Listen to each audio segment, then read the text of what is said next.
Milestone স্কুলে কি ঘটিল হায়, বলতে গেলে কান্না আসে, কলিজা ফেটে যায়। কত শত স্বপ্ন আজ পুড়ে হলো ছাই, নিষ্পাপ ওই শিশুগুলো বেঁচে তো আর নাই।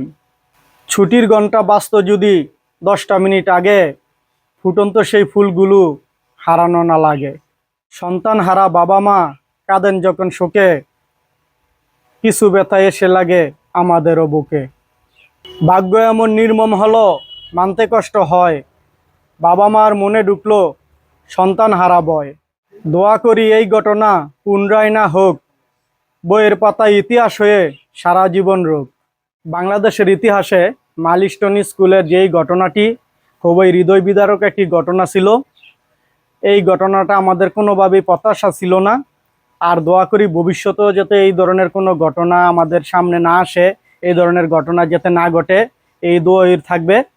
আর আপনারা জানেন বিভিন্ন উপলক্ষে আমি মাঝে মধ্যে কবিতা নিয়ে আসি। আমি দোয়া করি আল্লাহর কাছে যাতে এরকম হৃদয় বিদারক ঘটনা নিয়ে আমার আর কখনো কবিতা নিয়ে আসতে না হয়, সেই দোয়াই করি। তো সবাই ভালো থাকবেন, পাশে থাকবেন। আসসালামু আলাইকুম।